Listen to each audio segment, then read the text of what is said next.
धर्म से रोटी नहीं मिलता। लेकिन चाणक्य ने कहा है कि जिस राजनीतिक पार्टी का वजूद खत्म होता नजर आ जाए वो कुछ न करे, सिर्फ धर्म का सहारा ले ले, क्योंकि धर्म की आड़ में गीदड़ भी शेर अपने आप को बनता हुआ दिखता है उसे कि मैं बहुत बड़ा मर्द हो गया। जिस ओर जवानी चलता है उस ओर जमाना चलता है। कुछ दिनों के लिए इसने हिंदुस्तान के जवानों को बहकाने का काम किया। पहले तो भारत के निर्माता को खत्म किया, अब जो भारत के अन्नदाता है, क्योंकि सब कुछ है, अगर अन्न नहीं है तो कुछ भी नहीं है। अगर आपके पास पैसा है, पैसा से आप कुछ नहीं कर सकते हो, लेकिन किसानों के पास अन्न का भंडारण है, आपके पास अन्न का भंडारण है। और अन्न की कीमत इस लॉकडाउन में पता चला जब किसान भाइयों ने सड़कों पे उतर करके हमारे हिंदुस्तानी भाइयों को रोटी खिलाने का काम किया। और ये सरकार हमारे उस मजबूत मजदूर हाथ को प्रवासी कह करके संबोधित करने का काम किया। वो बहुत बड़ा दर्द है आज। जिसकी जितनी मर्जी काट काट ले जाओ। कबीरा खड़े बाजार में सबकी मांगे खैर, समझ रहे हो ना आप? कबीरा खड़े बाजार में सबकी मांगे खैर, नहीं किसी से दोस्ती और नहीं किसी से बैर।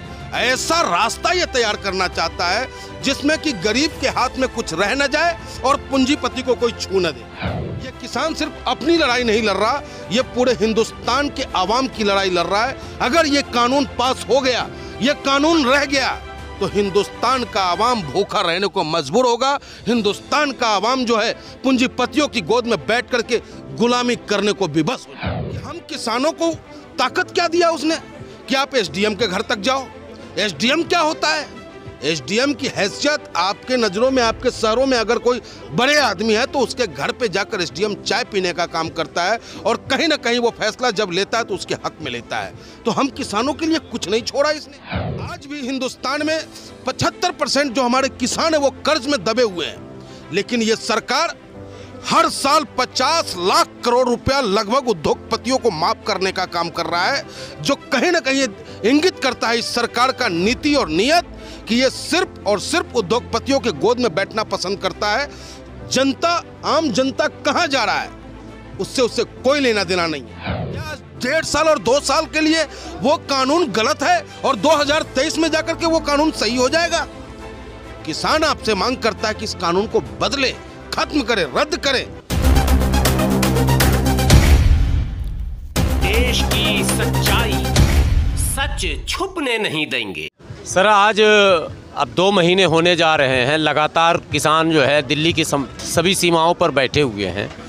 सरकार है कि इनकी बातों को सुनने को तैयार नहीं है। क्या लगता है आपको, क्या सरकार का रवैया कैसा? दरअसल होता क्या है कि जब जो सरकार है, अगर वो सरकार पहले ही मन बना लिया हो, बंद कमरे में बैठकर उद्योगपतियों को लाभ पहुंचाने का निर्णय ले चुका हो, उस हालात में सरकार को पीछे हटना बड़ी मुसीबतों का सामना करने जैसा है। और वर्तमान में जो सरकारें कह रही हैं कि मैं 1.5 साल या 2 साल के लिए स्टैंड करता हूं, कहीं ना कहीं वो हम किसानों के साथ मजाक करने का काम कर रहा है। क्या 1.5 साल और 2 साल के लिए वो कानून गलत है और 2023 में जाकर के वो कानून सही हो जाएगा? किसान आपसे मांग करता है कि इस कानून को बदले, खत्म करे, रद्द करे। फिर बैठ करके जो किसान नेता हैं वो आपके साथ बैठेगा, बैठ करके अपना जो विचार है उनका कृषि हित में, किसान हित में। क्या स्वामीनाथन जी का जो रिपोर्ट था, क्या था वो रिपोर्ट? यही था ना कि भाई C250 रिपोर्ट ये था कि आदिवासियों को जंगल दे दो। जो भूमिहीन है, जहां बंजर जमीन पड़ी है, वो बंजर जमीन भूमिहीनों को दे दो ताकि बंजर जमीन की सीना चीर करके अनाज उपजाए। और आज भी हिंदुस्तान में 75% जो हमारे किसान हैं वो कर्ज में दबे हुए हैं। लेकिन ये सरकार हर साल 50 लाख करोड़ रुपया लगभग उद्योगपतियों को माफ करने का काम कर रहा है, जो कहीं ना कहीं इंगित करता है इस सरकार का नीति और नियत कि ये सिर्फ और सिर्फ उद्योगपतियों के गोद में बैठना पसंद करता है। जनता, आम जनता कहां जा रहा है उससे कोई लेना देना नहीं है। और आपसे मैं कहना चाहता हूं, आपके माध्यम से कहना चाहता हूं हिंदुस्तान के आवाम को कि सबसे बड़ी बात है कि इस कानून में जमाखोरी पे कोई कानून नहीं। कल को प्याज स्टॉक, परसों दाल स्टॉक, तरसों चावल स्टॉक, फिर गेहूं स्टॉक, कारोबारी अपने पूंजीपति लोग स्टॉक करेंगे, फिर गरीब आदमी कहाँ रोटी खाएगा? हर चीज़ का क्राइसिस होगा आपके हिंदुस्तान में, और वो पावर नहीं होगा आपके पास कि आप डीएम और एसडीएम को ले जाकर के उस गोडाउन पे छापा मार सके। दूसरी बात कि हम किसानों को ताकत क्या दिया उसने कि आप एसडीएम के घर तक जाओ। एसडीएम क्या होता है? एसडीएम की हैसियत आपके नज़रों में, आपके शहरों में अगर कोई बड़े आदमी है तो उसके घर पे जाकर एसडीएम चाय पीने का काम करता है, और कहीं ना कहीं वो फैसला जब लेता है तो उसके हक में लेता है। तो हम किसानों के लिए कुछ नहीं छोड़ा इसने, अदालत तक का सहारा हमें नहीं दिया। तो क्या कहें इस सरकार के बारे में? इस सरकार बिल्कुल निकम्मी सरकार है। ये सरकार सिर्फ और सिर्फ पूंजीपतियों के गोद में बैठना चाहती है। जो हमारा देश कृषि प्रधान देश है, उस देश को ये पूंजीपति प्रधान देश बनाना चाहता है। ये किसान जो आज सड़कों पे खड़ी है, किसान आज आंदोलित है, ये किसान सिर्फ अपनी लड़ाई नहीं लड़ रहा, ये पूरे हिंदुस्तान के आवाम की लड़ाई लड़ रहा है। अगर ये कानून पास हो गया, ये कानून रह गया, तो हिंदुस्तान का आवाम भूखा रहने को मजबूर होगा। हिंदुस्तान का आवाम जो है पूंजीपतियों की गोद में बैठ करके गुलामी करने को विवश हो जाएगा। सर, एक सवाल है जो अभी आपने कहा कि जमाखोरी यानी लिमिट, जो माल को जमा करने का, अनाज को जमा करने का, ज़ख़ीरा अंदोज़ी पर रोक हटा दिया गया है, जो जितना चाहे जमा कर ले। तो अल्टरनेट ये पढ़ना तो उपभोक्ता पे है। किसान तो जी लेगा, लेकिन आम उपभोक्ता तो इसका शिकार होगा। देश में इसके खिलाफ आवाज़ क्यों नहीं उठ रही? सरकार, पूंजीपति जो मुट्ठी भर हैं, लोकतंत्र में हर 5 वर्ष पर आखिर जाना तो जनता के अदालत में है, तो जनता से सरकार भी नहीं डर रही और आम जनता भी सड़क पर नहीं आ रही, क्यों? यही तो मैं आपके माध्यम से आम जनता से अपील करता हूँ, देश के जवानों से अपील करता हूँ। और ये हमारे हिंदुस्तान के लोग बड़े सहनशील हैं। हमारे हिंदुस्तान के लोगों को एक थप्पड़ मारो तो वही गांधी जी वाली आदत है कि दूसरे गाल को बढ़ा दो, तीसरे गाल को बढ़ा दो। जब तक पूरे न पिट जावे तब तक वो करो या मरो का नारा देता नहीं। जब तक पूरे पिट न जावे तब तक करो और मरो का नारा नहीं देता। जैसे महात्मा गांधी जी ने नारा, लास्ट में उनको हिंसा का सहारा लेना पड़ा। उन्होंने भी कहा कि अंग्रेज भारत छोड़ो, करो या मरो। तो ऐसी मैं बधाई देना चाहता हूं कि जब जब देश संकट में आया है, जब जब हमारा देश संकट में आया है, तब तब गुरु गोविंद सिंह साहब के वंशज अग्रणी भूमिका निभाने का काम किया। चाहे वो अंग्रेज के खिलाफ बगावत करना हुआ, जब अंग्रेजों के खिलाफ असेंबली में बम फोड़ने की बात थी, बहरी और गूंगी सरकार को सुनाने की बात थी, तो वो उस कौम का एक बेटा निकला था, शहीद आजम भगत सिंह। अगर वो चाहते तो उस बम से कई अंग्रेजों की हत्याएं हो सकती थी, लेकिन उन्होंने उसकी हत्या करना पसंद नहीं किया। उन्होंने कहा कि मैंने बम फोड़ा है, और उन्हें यह विश्वास था कि जब मुझे फांसी लगेगा तो हिंदुस्तान के हर जुबान पे भगत सिंह हुआ, हिंदुस्तान के हर नौजवानों में देश के प्रति एक ताकत का एहसास होगा और वो देश के लिए लड़ाई लड़ेगा। और ऐसा ही हुआ। और आज फिर ये सिख समाज पूरे हिंदुस्तान को जगाने के लिए सक्रिय है।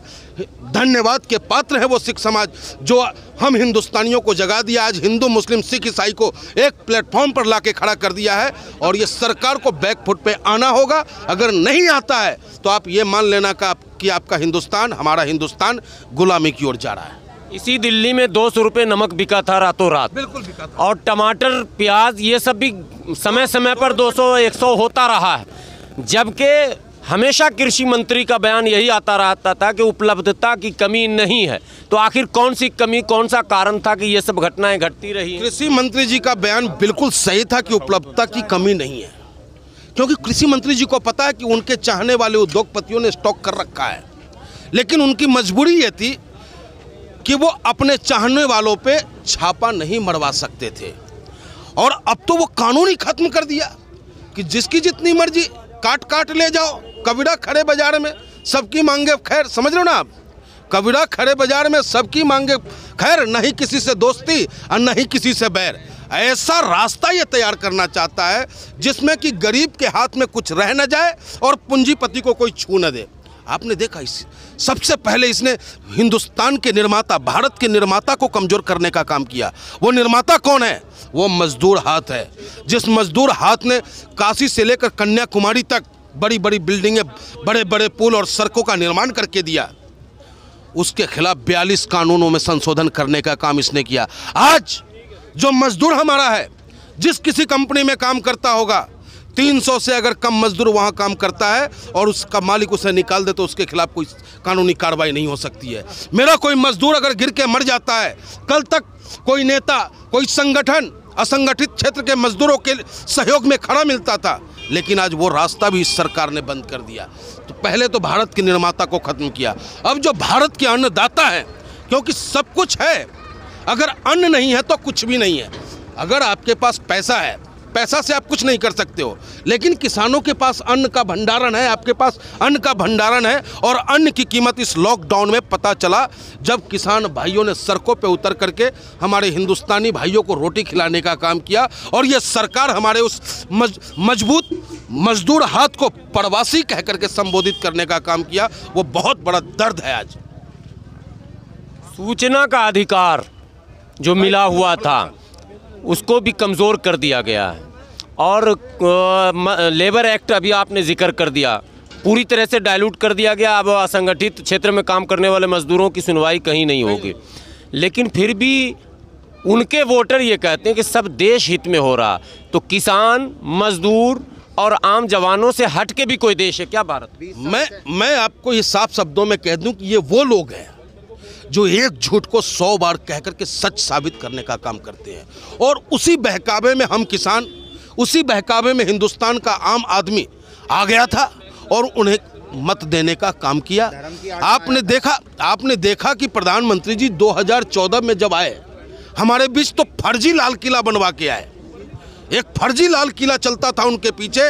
एक जनसभा में कई करोड़ रुपया खर्च किया जाता था कि प्रधानमंत्री जी लाल किला पे बैठ रहे हैं। प्रधानमंत्री जी की छवि ऐसी दिखाई जाती थी कि इनसे बड़ा राष्ट्रभक्त कोई नहीं है। और कितना बड़ा राष्ट्रभक्त है इसको आप अर्नब गोस्वामी कांड से जोड़ करके आप देख सकते हैं कि पीएमओ नाम, जो एक पीएमओ ऑफिस होता है, पीएमओ कार्यालय है, वो सबसे संवेदनशील कार्यालय है। वहाँ से आपका सूचना लीक होता हो तो कितने बड़े आप राष्ट्रभक्त हो। जब आप हमारे शहीदों के लाश पर जनता के बीच जाकर वोट मांगते हो, आप कितने बड़े राष्ट्रभक्त हो। उस वक्त में सभी पार्टियों को गाली मिली थी जब हम उनसे कहते थे कि अरे भाई शहीद के लाशों पे राजनीति मत करो, लेकिन उस वक्त उसने शहीदों के लाश पे राजनीति करने का काम किया। और जनता समझी कि भाई सामने बोलने वाला व्यक्ति झूठा है और यही सच्चा है। लेकिन अब किसान, हिंदुस्तान का मजदूर, नौजवान, छात्र, सभी लोग इस सरकार से पीड़ित है और इस सरकार को करारा जवाब देने के लिए तैयार बैठा है। पढ़ाई लिखाई, दवाई, कमाई पर अब कहीं बहस नहीं है, मंदिर, मस्जिद, धर्म पर बहस है। और दो पार्टियां मैदान में आमने सामने। अब समझ गए होंगे आप इशारा। क्या लगता है आपको, देश किस ओर जा रहा? कॉमन पॉलिटिक्स होना चाहिए या कॉमनल होना चाहिए? जिस ओर जवानी चलता है उस ओर जमाना चलता है। कुछ दिनों के लिए इसने हिंदुस्तान के जवानों को बहकाने का काम किया। अरे धर्म से रोटी नहीं मिलता, अभी भी चल रहा, बड़ी बड़ी रैली हो रही है दोनों तरफ से।